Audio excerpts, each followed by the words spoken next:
Presiden Jokowi tentu mulai terdesak karena kasus-kasus mulai dibuka. Dan itu akhirnya harus dimintakan perlindungan. Dan mungkin ada perjanjian ketika Pak Jokowi mengusulkan Gibran untuk dipasangkan atau memaksa Gibran dipasangkan pada Pak Prabowo. Perjanjian apa sebetulnya di belakang itu tuh? Apakah sekedar untuk memberi kesempatan anak muda memimpin, atau di dalam upaya yang lebih jauh, yaitu proteksi jangka panjang terhadap potensi Jokowi dipersoalkan secara pidana dalam banyak kebijakannya? Kan semua itu jadi bahan spekulasi itu. Dan juga kita bisa membaca hal sebaliknya bahwa Pak Prabowo tidak mungkin menahan opini publik yang diarahkan langsung pada Pak Jokowi di dalam skandal kereta cepat ini misalnya. Kami dendam pada kebijakan yang dungu. Kami berupaya mengevaluasi setiap hari. Tapi sekali lagi, yang kita ucapkan ini adalah untuk menggembirakan publik. Bahwa kendati ada pesimisme, tapi kami pesimis karena kami rasional. Begitu banyak orang yang optimis, tapi optimisnya irasional. Nah, kita ingin bangunkan kembali harapan, memberi kepercayaan pada publik bahwa Indonesia bisa dihasilkan ulang dengan satu radical break. Presiden tidak boleh tersandra oleh hasil transaksi dia ketika pemilu. Pemilu udah selesai. Dia adalah presiden yang bisa mengambil keputusan.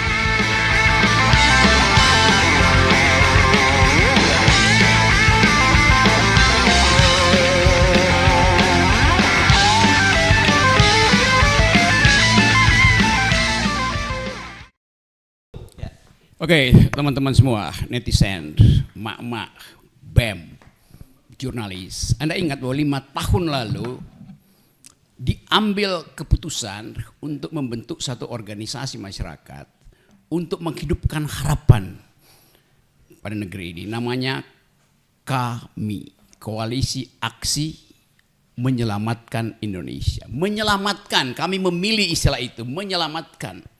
Artinya ada ambang batas untuk menentukan kita mau hidup apa mau mati.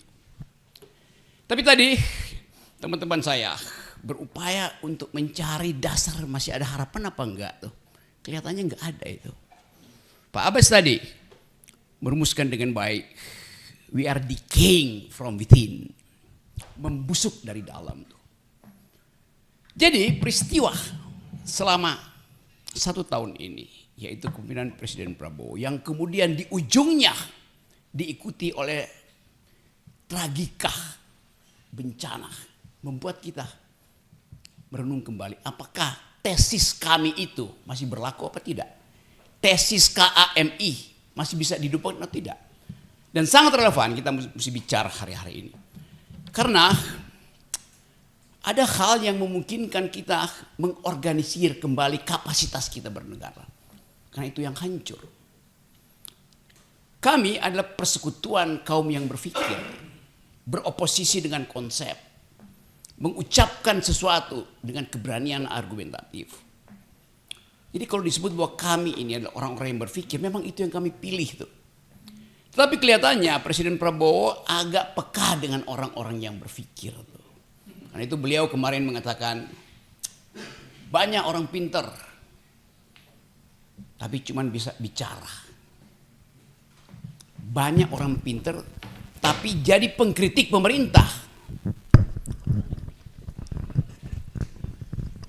Banyak orang pinter jadi pengkritik pemerintah. Dalam nada sinis Presiden. Artinya yang dikumpulkan dalam pemerintah orang bodoh dong. Orang dungu itu. Kan logikanya begitu kan? Jadi kelihatannya ada masalah dalam komunikasi politik. Kecuali yang dimaksudkan Pak Prabowo adalah banyak orang pinter ngomong lain dengan orang pinter yang ngomong. Orang pinter yang ngomong itu untuk memberi kritik. Tapi orang yang pinter ngomong doang, mereka adalah buzzer. Itu bedanya Pak Presiden tuh. Kita coba lihat keadaan hari ini. Kalau kita baca statistik, tidak ada harapan sebetulnya. Karena 48% statistik terakhir dari saya baca riset dari indikator ya. 46-47% tidak percaya bahwa ada harapan dengan ekonomi. Demikian juga dalam politik. Jadi kalau kita simpulkan bahwa negara ini ada dalam ketidakpastian, itu real secara data, real secara emosi, bahkan real di dalam mimpi. Tidak ada lagi orang yang mimpinya itu, oh Indonesia bisa dihibur dengan bonus demografi, Indonesia bisa dihibur dengan demokrasi, Indonesia bisa dihibur dengan semua hal yang pernah dijanjikan oleh Presiden Prabowo. Jadi kalau kami memberi sinyal kritik pada Presiden Prabowo, dasarnya adalah argumen akademis dan kecintaan pada negeri itu. Kita mulai membaca kegelisahan anak-anak muda yang tidak melihat prospek untuk bersaing di 2029 karena menganggap bahwa dari awal arah 2029 sudah ditentukan oleh dinasti Solo yang kemudian tidak mau dikoreksi oleh Presiden Prabowo. Jadi kalau kritik dari kami diucapkan dengan cara saksama dalam tempo yang sesingkat-singkatnya, dimaksudkan untuk memanggil kembali akal sehat ke dalam republik ini. Hanya itu yang kita inginkan. Kita mau pastikan apa yang akan kita alami di 2026 nanti itu. Dalam keadaan semacam ini, statistik yang dibuat oleh teman-teman kami, Antoni, bikin riset yang dalam. Teman-teman yang punya potensi untuk menghasilkan kembali pikiran berkumpul di kami. Hanya demi mencegah jangan sampai penyelamatan kami selama 5 tahun ini tidak berguna tuh. Jadi kita coba baca perlahan. Setelah akhir tahun ada disaster. Apa yang akan terjadi semester depan tuh? Dalam kondisi ketidakpercayaan publik yang sangat tinggi tuh. Ya saya baca bahwa Presiden Prabowo disukai, gembira orang terhadap Presiden. Sehingga dia dapat kepercayaan, tingkat kepercayaan mungkin 80% tuh. Tapi kalau kita lihat kehidupan demokrasi justru buruk. Bahaya betul kalau seorang pemimpin dieluk-elukkan di dalam nilai kuantitatif yang sebegitu besar, sementara demokrasi, lembaga-lembaga, public bodies itu nggak dipercaya. Artinya ada kultus individu, itu intinya tuh. Kalau orang percaya pada demokrasi, Presiden dipercaya 20% pun aman. Tapi ini terbalik, Presiden dipercaya 80%, demokrasi tidak dipercaya. Kontradiksi itu yang ingin kita ucapkan bahwa ada kepura-puraan opini publik tuh. Dan saya mulai menghitung, kami barusan bikin riset, KAMI baru bikin riset bahwa sangat mungkin semester awal 2006 akan terjadi crossfire antara frustrasi elit dan piring kosong emak-emak. Gejala itu hadir tanpa kita rancang. Itulah keadaan kita yang terakhir. Jadi dalam refleksi ini saya mewakili perjalanan panjang KAMI yang berupaya untuk menyelamatkan Indonesia dan masih di situ rencana kita, rencana hidup kita. Hidup itu adalah rencana bukan tujuan. Hidup bukan tentang tujuan tapi tentang perjalanan. Di dalam memulai perjalanan, kita memilih pilihan itu. Dan pilihan itu yang akan membawa kita pada tujuan tuh. Seorang pemikir pernah mengatakan begini. For yesterday is only a dream. And tomorrow is only a vision. But today well lived makes yesterday a dream of happiness. And tomorrow a vision of hope. Masa lalu itu sekedar mimpi. Masa depan itu sekedar harapan. Tetapi keputusan kita untuk hidup bermanfaat hari ini akan membuat mimpi yang lalu itu menjadi mimpi yang indah. Dan harapan itu menjadi harapan yang mulia. Kita ingin ambil konsekuensi untuk membawa negeri ini pada mimpi yang mulia. Karena kita punya harapan-harapan yang memungkinkan kita mengatakan satu waktu bahwa Indonesia sudah ditemukan kembali. KAMI berupaya untuk menerangkan itu pada publik. Dan tidak ada dendam kami pada personal. Kami dendam pada kebijakan yang dungu. Kami berupaya mengevaluasi setiap hari. Tapi sekali lagi, yang kita ucapkan ini adalah untuk menggembirakan publik. Bahwa kendati ada pesimisme, tapi kami pesimis karena kami rasional. Begitu banyak orang yang optimis, tapi optimisnya irasional. Nah, kita ingin bangunkan kembali harapan, memberi kepercayaan pada publik bahwa Indonesia bisa dihasilkan ulang dengan satu radical break. Presiden tidak boleh tersandra oleh hasil transaksi dia ketika pemilu. Pemilu udah selesai. Dia adalah presiden yang bisa mengambil keputusan. Artinya keputusan dia harus otentik, bukan lagi hasil dagang sapi dengan partai-partai sebelumnya. Itu yang ingin kita lihat tuh. Dengan cara itu kita percaya kalau Presiden Prabowo mengambil tindakan radikal, maka Indonesia bisa diselamatkan. Dengan cara itu, kita bisa ucapkan suatu waktu pada generasi yang menunggu 2029 bahwa kita bergerak ke arah Indonesia yang masuk akal. Kita meninggalkan Indonesia yang dungu. Dan demi kemasuk akalan itu, kita minta Presiden Prabowo menjadi leader, bukan sekedar dealer. Terima kasih. Oke, terima kasih Bung Rocky Gerung. Nggak ada tanya jawab. Salam akal sehat. Salam akal sehat. Jawab, karena ini adalah statement publik. Sebenarnya ini semuanya adalah kontradiksi antara kehidupan masyarakat yang sulit kemudian dipamerkan dengan elit politik yang hidup bermewah-mewah. Tapi pada kesempatan ini saya ingin mengucapkan selamat kepada Bapak Jokowi yang bisa merusak negeri ini sangat luar biasa. Iya. Dari kota sampai desa, ya kan? Profesor juga mengatakan ini luar biasa.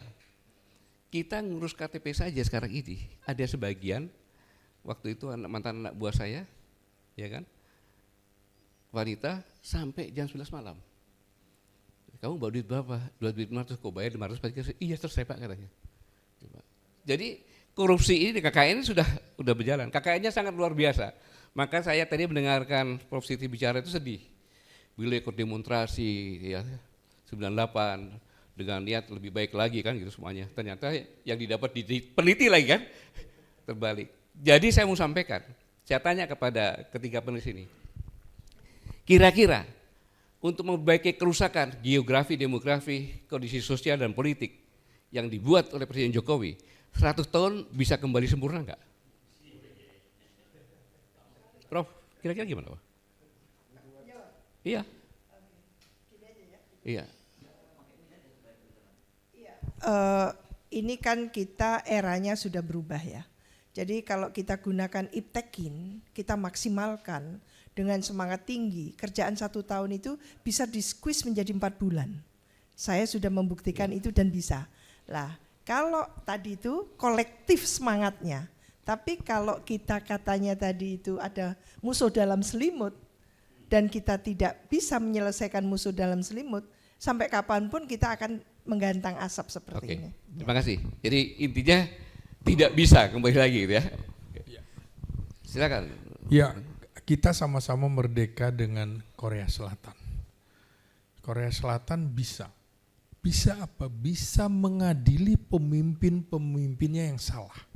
Karena itu salah satu yang harus dituntut adili mantan Presiden Jokowi. Karena itu sumber masalah yang harus diadili. Korea Selatan itu diadili sejumlah ada sekitar 4 atau 5 mantan presidennya. Dan berani. Kembalikan harta kekayaan. Kembalikan kebijakan-kebijakanmu yang salah. Dikembalikan kemana? Kau harus bertanggung jawab atas penjara. Kalau kita menggunakan kata mikul dhuwur mendem jero, semuanya akan berbalik di situ. Saya kira kita harus melihat budaya-budaya yang keliru di dalam mengadili pemimpin itu harusnya transparan. Jadi salah satu kuncinya adalah adili Jokowi. Yang kedua, menurut saya kita sedang menghadapi yang namanya ular berkepala 2 itu. kita tidak bisa lagi memegang buntutnya karena buntutnya juga jadi kepala. Dan itu biasanya ya kalau di dalam satwa nyata biasanya ular berkepala dua itu memang hidupnya digorong-gorong. Yang dia makan adalah cebong, kodok, tikus, cacing. Makanya jangan salah kalau kemarin kelompok cebong akhirnya termakan juga kan oleh ular berkepala dua ini. Nah, ular berkepala dua dalam peribahasa memang adalah orang-orang yang munafik, orang-orang yang penuh penuh kepura-puraan. Karena itu ular berkepala dua ini memang harus dipenggal, ya diadili. Oke, siap.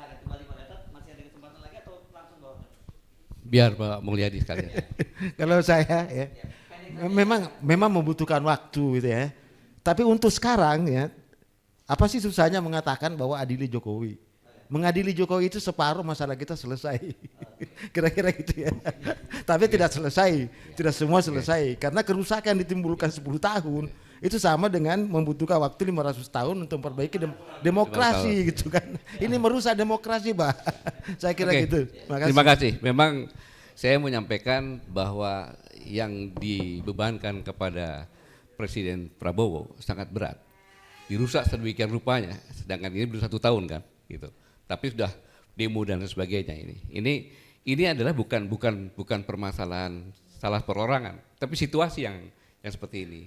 Nah, adili Jokowi itu adalah kita berpikiran positif agar publik tahu kalau tidak salah ya bersihkan namanya. Kalau salah ya sesuai dengan hukumnya. Jadi adili Jokowi itu bukan berarti kita negatif kepada Jokowi, bukan. Justru kita memberikan kepastian hukum, ya kan? Sehingga anak cucunya itu melihat, oh ternyata bapak saya, kakek saya itu dianukan, dia sosok pada benar gitu. Mbak Wi sudah lihat jam 5 saya lepaskan di sini, Mbak.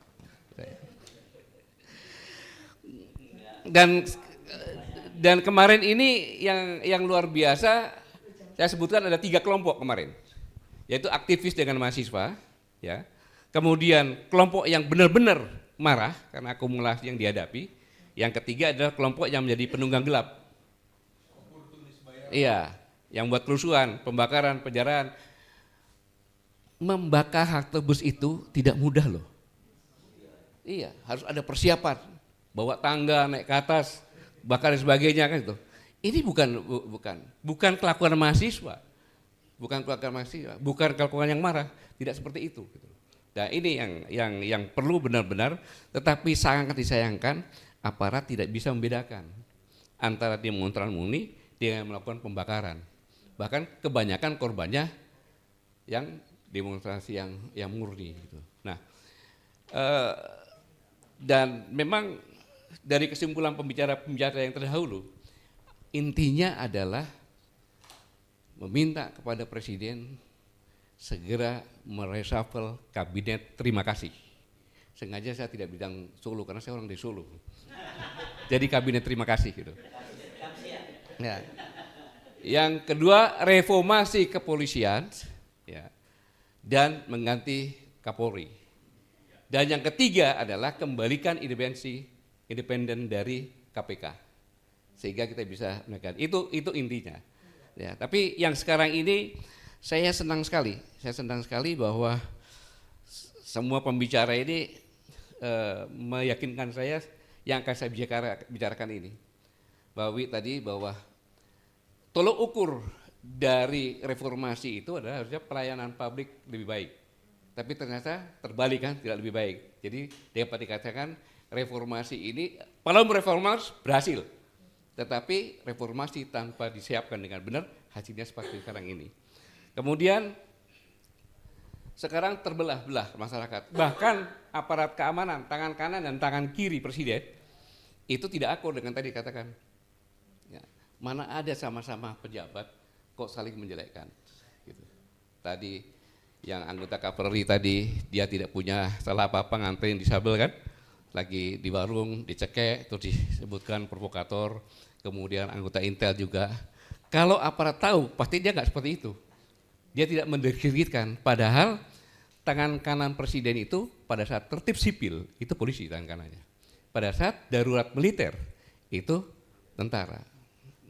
Ini yang perpecahan. Ini perlu saya sampaikan karena konflik ini sangat berbahaya. Bukan hanya masyarakat saja yang berkonflik, tetapi sudah sampai dengan kepada aparat yang berkonflik. Ini sangat berbahaya. Maka saya ingin mengingatkan bahwa konservatif mengatakan bahwa ada banyak cara sebuah negara bisa mati. Ia bisa mati karena sikapnya yang abai, karena ketidakpeduliannya dan ketidakmampuannya untuk mengenali dan menyelesaikan masalahnya sendiri. Tetapi yang paling gawat adalah ia bisa mati karena pertentangan internalnya yang merobek-robek eksistensinya sendiri. Kita lihat kautunya mereka ini adalah dua-duanya ada di kita. Kita lupa mencari akar permasalahan yang sebenarnya. Untung tadi disindir sedikit oleh Pak Wi tadi, yang saya tangkap sambil saya mendengarkan tadi. Saya mendengar di sebelah sana Pak Wi. Saya tangkap itu bahwa reformasi itu dapat dikatakan gagal karena pelayanan publik. Nah, inilah yang kita tidak peduli dan tidak mampu mengenali penyelesaian masalah-masalahnya sendiri. Yang kedua, perpecahan kita sendiri. Ini jangan main-main. Ini teori yang sudah diteliti. Kemudian saya ingat lagi, perubahan adalah sebuah kekuatan yang dahsyat. Reformasi dahsyat memang itu. Yang sebaiknya direncanakan, dikelola, atau ia akan menjadi kontraproduktif, bahkan berujung kegagalan. Ya ini sekarang ini, emosi semuanya pokoknya ganti presiden segala macam kan, tapi abis itu dia tinggalkan. Di ruang DPR nggak diawasi, akhirnya undang-undangnya seperti itu. Gitu.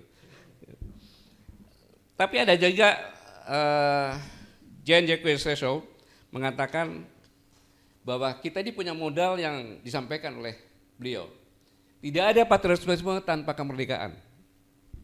Tidak ada kemerdekaan tanpa kebajikan, tidak ada kebajikan tanpa warga bangsa, maka buatlah warga bangsa yang baik dan kau akan memiliki semua yang kau perlukan bagi sebuah negara. Tanpa warga bangsa yang baik, yang kau punya hanyalah budak-budak dari mulai penyelenggara negara sampai dengan rakyat biasa. Pas kan dengan kondisi kita sekarang ini? Penyelenggara negara budak penguasa, budak pengusaha. Ya. Nanti kenapa itu saya jelaskan. Apalagi rakyatnya, budak dari semuanya. Gitu. Jadi tanpa ekonomi dan tingkat kesejahteraan yang baik, republik itu tidak akan ada. Dan dalam hal ini sebaiknya otoritas publik bertindak sebagai orang tua terhadap anak-anaknya. Ya harusnya kan pemerintah itu sebagai orang tua kepada anak-anaknya. Kalau tidak mengatakan rakyatnya Tuhan, anggaplah sebagai anaknya sendiri yang dia asuh. Dan Otto von Bismarck menyampaikan bahwa ini yang parah. Penyakit mental di kalangan bawah masyarakat relatif mudah untuk dikenali dan demikian juga penyembuhannya. Kita udah tenang sebentar aja, rakyat biasa. Tapi penyimpangan mental elitnya lebih sulit dideteksi dan rehabilitasinya pun bisa berkepanjangan. Sudah menjabat, masuk KPK, masuk, keluar lagi, jabat lagi, masuk KPK lagi. Itulah penyakit kita ini. Dan ini teori yang nyampaikan ini, dan sudah diuji. Maka saya mengingatkan, Sayyidina Ali bin Abi Thalib menyampaikan, tiada kemelaratan yang lebih parah dari sikap abai dan masa bodoh.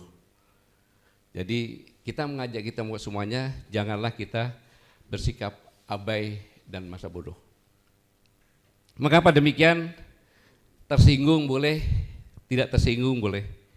Bahwa sebenarnya demokrasi kita adalah demokrasi sembako. Iya, demokrasi kita adalah demokrasi paket sembako.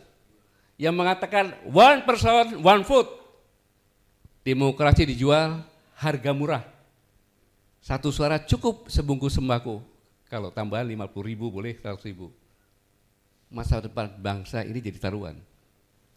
Jadi jangan marah sama anggota DPR. Jangan marah dengan bupati-wali kota seperti itu. Oh, dia bisa jadi dari sembako kok.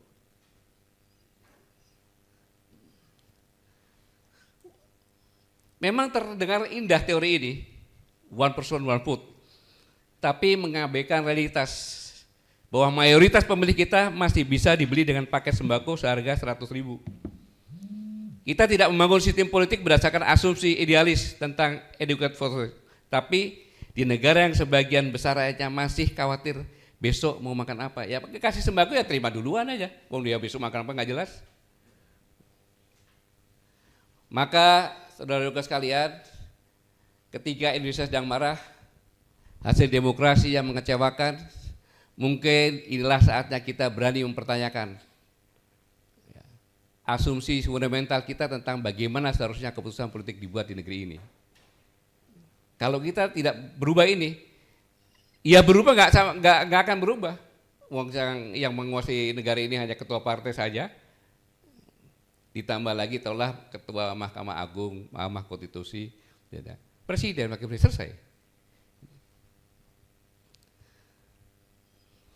Terus apa sebenarnya tujuan dari sistem politik yang baik?